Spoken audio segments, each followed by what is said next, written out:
Doctor Yunus সরকারের আলোড়ন সৃষ্টিকারী যুগান্তকারী সিদ্ধান্ত, 54 বছরের ইতিহাসে অন্যতম শ্রেষ্ঠ সিদ্ধান্ত। এই বিষয়টা এখন যে বিষয়ে কথা বলছি, সরকার যতবার সামনে আনবে তাদের ডেভেলপমেন্ট বা এটা ফাইনালাইজড করার সুবিধার্থে আমরা ততবার আলোচনা করছি এবং করব। কারণ এটা গত 54 বছর ইতিহাসে একটা যুগান্তকারী সিদ্ধান্ত। দর্শক, অভ্যুত্থানে নিহতরা জুলাই শহীদ, আহতরা জুলাই যোদ্ধা, এ বিষয়ে সরকার একদম চূড়ান্ত সিদ্ধান্ত নিয়ে যে কোনো সময়, এবং এই জুলাই অভ্যুত্থানে আহত নিহত এরা কি সুযোগ সুবিধা পাবে একেবারে একদম এক্সিকিউট খুব শীঘ্রই হবে। শুধু এটা না, আমাদের যে মুক্তিযুদ্ধ মন্ত্রণালয় আছে, এটা মুক্তিযুদ্ধ এবং জুলাই বিপ্লব মন্ত্রণালয়, মানে 1971 সালে মুক্তিযুদ্ধ এবং জুলাইকে বিপ্লব বলেন আর অভ্যুত্থান বলেন, এই দুইটাকে মিলিয়ে এই মন্ত্রণালয়ের নাম রাখতে হবে। যেহেতু আলাদা অধিদপ্তর করা হচ্ছে, অতএব মন্ত্রণালয়ের নামটা চেঞ্জ করা যেতে পারে। তো এইটা অত্যন্ত তাৎপর্যপূর্ণ। আমাদের জুলাই অভ্যুত্থান, জুলাইয়ের শহীদ, জুলাইয়ের আহতরা, তারা 71 সালে মুক্তিযোদ্ধাদের মতোই মর্যাদা পেতে যাচ্ছে। সরকার এটা চূড়ান্ত সিদ্ধান্ত নিয়েছে, গেজেট প্রকাশ হতে যাচ্ছে, এবং 30 লাখ টাকা, 25 লাখ টাকা মাসিক, 20,000 25,000 ভাতা, চাকরিতে অগ্রাধিকার, কোটা না, চাকরিতে অগ্রাধিকার। কোটা মানে যেটা যুগ যুগ ধরে চলতে থাকে, কিন্তু এখানে হচ্ছে জাস্ট অগ্রাধিকার, একবার পেলে শেষ, এটাকে কোটা বলে না। তো এগুলো তাও আবার ফার্স্ট ক্লাস চাকরিতে না, তো এগুলো কিন্তু চলবে। তাহলে এখানে আমরা কি দেখলাম, আমরা খবরটা যদি একটু সংক্ষেপে বলি, তারপর এটার একটা রাজনৈতিক দিক আমরা আলোচনা করব। এই দিকটা জামাত শিবিরের জন্য অত্যন্ত গুরুত্বপূর্ণ। জুলাই গণঅভ্যুত্থানে যারা শহীদ হয়েছেন, তারা জুলাই শহীদ এবং আহতরা জুলাই যোদ্ধা নামে অভিহিত হবেন। গত 9 ও 24 ফেব্রুয়ারি অন্তর্বর্তী সরকারের প্রধান উপদেষ্টা ও কার্যালয় অধ্যাপক মোহাম্মদ ইউনূসের সভাপতিত্বে আন্তমন্ত্রণালয় সভায় এই সিদ্ধান্ত হয়েছে। সবাই জুলাই শহীদ পরিবার এবং জুলাই যোদ্ধারা কি কি ধরনের সুবিধা পাবে সে ব্যাপারে সিদ্ধান্ত গৃহীত হয়। যেহেতু সিদ্ধান্ত অনুযায়ী 834 জন জুলাই শহীদদের তালিকা গেজেট প্রকাশিত হয়, এবং সংখ্যাটা অনেক, কিন্তু বাকিদের ডিটেলস পেলে গেজেট প্রকাশ হবে তাদের।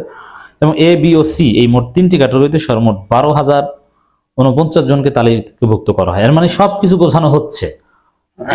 প্রধান উপদেষ্টা প্রেস উইং থেকে এসব তথ্য লেটেস্ট জানিয়ে দেওয়া হয়েছে, এই বিষয়ে কাজ চলছে। এর অর্থ হচ্ছে জামাত শিবির বিরোধী যে প্রজেক্ট বিএনপির বা আরো অনেকের ছিল, 71 ব্যবসা কেন্দ্রে, এগুলো শেষ। 24কে যদি এভাবে স্বীকৃতি দেওয়া হয়, জুলাই যোদ্ধা, জুলাই শহীদ এভাবে যদি রেকগনাইজ করা হয়, তাদের গলায় যদি আইডি কার্ড থাকে, তাহলে 71 ব্যবসা এদেশে আর চলবে না। কারণ স্বাভাবিক, দেখেন 71 বর্তমান প্রজন্মের কাছে এমনিতেই অনেক পুরনো, তারা বই পুস্তকে পড়েছে, ওটা নিয়ে এরকম আবেগ কাজ করবে না। তারা চোখে যেটা দেখেছে আবেগ কাজ করবে এইটা নিয়ে। অতএব ওই 71-এ জামাত এই করেছে সেই করেছে, এটা নিয়ে ব্যবসা, এটা চলবে না ভাই। এখানে মুক্তিযুদ্ধ মন্ত্রণালয়ের নামেই যদি আপনার মুক্তিযুদ্ধ এবং জুলাই অভ্যুত্থান মন্ত্রণালয় হয়, আপনি 71 ব্যবসা করে তো তেমন কিছু করতে পারবেন না। কারণ এই জুলাই অভ্যুত্থানের প্রথম সারির যোদ্ধা, শহীদ, জামাত শিবির, এই যুদ্ধের অন্যতম মাস্টারমাইন্ড শিবির। যেমন দেখেন, আমি এই কথাটা আগে বলেছি, আবারও বলি, দ্বিতীয় বিশ্বযুদ্ধের যুদ্ধ করে ব্রিটিশ সরকারের ভাতাপ্রাপ্ত বাংলাদেশে এখনো এরকম লোক জীবিত আছে, অতি বৃদ্ধ, শতর্ধ আছে, কিন্তু এটাকে আলাদা কোনো গুরুত্ব পায় রাজনীতিতে? পায় না। ভাতা পায় বা কাগজে কলমে আছে, ঠিক তদ্রুপ 71 সালের যে বিষয়, এটা যেহেতু একটা সেটেলড ইস্যু, 71কে জাতি মেনে নিয়েছে, মুক্তিযোদ্ধারা প্রায় সবাই মারা যাচ্ছে, অতএব 71 কাগজে কলমে থাকবে। 71-এর মাধ্যমে আমরা একটা স্বাধীন ভূখণ্ড পেয়েছি, এটা যেহেতু এটার কেউ বিরোধিতা করছে না, এটা নিয়ে রাজনীতি থাকবে না। সামনে আসবে, সমাজের জনপরিসরে আলোচনা হবে 24-এর জুলাই যোদ্ধা, জুলাই শহীদদের নিয়ে। এভাবে জামাত শিবির বিরোধী প্রজেক্ট শেষ, মাঠে মারা, সরকারি সিদ্ধান্তেই। চাইলেও এটা তরুণ প্রজন্ম খাবে না। প্রধান উপদেষ্টা প্রেস উইং থেকে প্রাপ্ত তথ্য উপত্যে জানা গেছে, জুলাই শহীদ পরিবারগুলো এককালীন 30 লাখ করে টাকা পাবে। তার মধ্যে 2024-25 অর্থ বছরে জাতীয় সঞ্চয়পত্রের মাধ্যমে 10 লাখ এবং 2025-26 অর্থ বছরে জুলাই 2025 থেকে জাতীয় সঞ্চয়পত্রের মাধ্যমে 20 লাখ টাকা পাবেন। মুক্তিযোদ্ধারা কিন্তু অনেক সুযোগ সুবিধা পেয়েছে, ঠিক আছে। এখন সেই ইতিহাসের মুক্তিযোদ্ধারা, দেখেন এখানে মুক্তিযোদ্ধাদের সংজ্ঞা পরিবর্তন করে, মানে এটা কিন্তু একটা ওই যুগান্তকারী সিদ্ধান্ত। হাসিনা কি করেছিল? সবাইকে মুক্তিযোদ্ধা বানিয়েছিল। মুক্তিযুদ্ধ মন্ত্রী নিজেই ছিল ভুয়া মুক্তিযোদ্ধা, মোজাম্মেল। মুক্তিযোদ্ধাদের কেউ পানি খাওয়ালে সেও মুক্তিযোদ্ধা। কিন্তু না, এই সরকার নতুনভাবে আবার সংজ্ঞা পরিবর্তন করছে। যারা মাঠে যুদ্ধ করেছে শুধু তারাই মুক্তিযোদ্ধা। এতে মুক্তিযোদ্ধাদের সংখ্যা অর্ধেকে নেমে আসবে। অতএব মুক্তিযুদ্ধের সংজ্ঞা পরিবর্তন, মুক্তিযোদ্ধাদের সুযোগ সুবিধা কমিয়ে দেয়া, কোটা বাতিল করে দেয়া, 24 ভিত্তিক সুযোগ সুবিধা চালু করা, এতে 71 ব্যবসা ধস। একটা বিষয়কে কেন্দ্র করে ব্যবসা চালাতে হলে ইনভেস্টমেন্ট লাগে, ওখানে টাকা পয়সার সুযোগ সুবিধা লাগে। ওই সুবিধাভোগীরা ওই ব্যবসা চালিয়ে রাখে। যেহেতু ওটাই সরকার খেয়ে দিচ্ছে, অন্যায্য যে সুযোগ সুবিধা দেওয়া হলো, মুক্তিযুদ্ধের ভুয়া সংজ্ঞা তৈরি করে সবাইকে মুক্তিযোদ্ধা বানিয়ে দেওয়া হয়েছিল, এগুলো থেকে সরকার সরে আসছে। তাছাড়া শহীদ পরিবারকে প্রতি মাসে 20,000 টাকা করে ভাতা প্রদান করা হবে। এছাড়া শহীদ পরিবারের সক্ষম সদস্যরা সরকারি চাকরি, আধা সরকারি চাকরিতে অগ্রাধিকার। দেখেন, এই সরকার আধা সরকারি চাকরিতে অগ্রাধিকার পাবে। এই বিষয়গুলো জুলাই ভিত্তিক সমাজ গঠনে সহায়তা করবে, 71কে চাপা দিবে। জুলাই যোদ্ধা হিসেবে অভিহিত সর্বমোট 12,049 জনের মধ্যে ক্যাটাগরি এ অতি গুরুতর আহত 493 জন, তালিকাভুক্ত যারা চিকিৎসার পরও অন্যের সহায়তা ছাড়া জীবনযাপন অক্ষম, তারা এককালীন 5 লাখ টাকা পাবেন।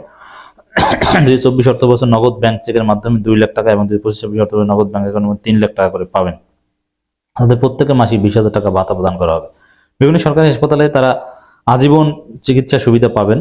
এটাকে বলছে জুলাই ভিত্তিক সমাজ গঠন, জুলাই স্পিরিট ভিত্তিক সমাজ গঠন। এটার উপর ভিত্তি করেই সমাজের রাজনীতি বা জুলাইতে কার কি অবদান, এগুলোর উপর ভিত্তি করে রাজনীতির অনেক কিছু চলবে, 71 ব্যবসার ভিত্তিতে নয়। এখন জুলাই যেহেতু আমাদের চোখের সামনে ঘটেছে, এটা নিয়ে আবার অপব্যবসা করা যাবে না। এটার উপর ভিত্তি করে ন্যায্যতার ভিত্তিতে রাজনীতির হিসাব নিকাশ চলবে, সমাজে মূল্যায়ন চলবে। তাছাড়া উপযুক্ত মেডিকেল বোর্ডের সুপারিশে দেশি বিদেশি হাসপাতাল চিকিৎসা সেবা পাবেন, বিদেশি হাসপাতাল সুবিধা পাবেন। এছাড়া তারা কর্মসহায়ক প্রয়োজনীয় প্রশিক্ষণ ও পুনর্বাসন সুবিধা পাবেন। তাছাড়া পরিচয়পত্র পাবেন এবং বিভিন্ন পরিচয় প্রদর্শন করে সরকার কর্তৃক বিভিন্ন সুবিধা পাবেন। এর মানে এখন জুলাইয়ের কার্ড গলায় ঝুলবে অনেকের, 71 কার্ডের। 71 যারা, এরা তো অনেকে মারাই যাচ্ছেন, এদের জীবন তো এমনিতেই শেষ। ক্যাটাগরি বি গুরুতর আহত ক্যাটাগরিতে 908 জন জুলাই যোদ্ধা তালিকাভুক্ত। তার পর্যাপ্ত চিকিৎসার পর অন্যের আংশিক সহায়তা জীবনযাপন সক্ষম হলে বলে প্রতীয়মান হবে। এককালীন 3 লাখ টাকা পাবেন। 2024-25 অর্থ বছরের নগদ ব্যাংক চেকের মাধ্যমে তারা 1 লাখ টাকা, 25-26 অর্থ বছরের নগদ ব্যাংক চেকের মাধ্যমে 2 লাখ টাকা পাবেন। তাদের প্রত্যেকে মাসিক 15,000 টাকা ভাতা প্রদান করা হবে। কর্মসহায়ক প্রয়োজনীয় প্রশিক্ষণ অগ্রাধিকার ভিত্তিতে সরকারি আধা সরকারি কর্মসংস্থানের সুযোগ পাবেন। তারা পরিচয়পত্র পাবেন এবং পরিচয়পত্র প্রদর্শন করে সরকার কর্তৃক বিভিন্ন সুবিধা পাবেন। ক্যাটাগরি সিতে আহত 10,648 জন জুলাই যোদ্ধা তালিকাভুক্ত হয়েছে, যারা চিকিৎসার পর বর্তমানে সুস্থ। তারা এককালীন 1 লাখ টাকা পাবেন। তাদের মাসিক 10,000 টাকা প্রদান করা হবে। তারা পুনর্বাসন সুবিধা পাবেন। এবং এই যে যাদের তালিকা করা হয়েছে, এদের একটা বিশাল অংশ জামাত শিবির।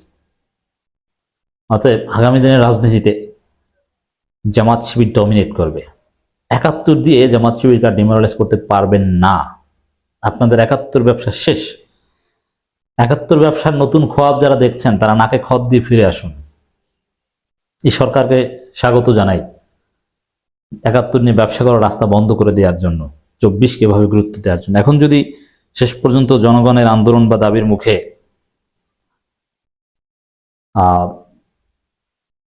72 সংবিধানটা বাতিল হয়, তাহলে তো ঘটনা পুরোপুরি ঘটে যায়। আমরা 72 সংবিধান বাতিল চাই। নতুন বাংলাদেশ 2.0 রিসেট বাটন।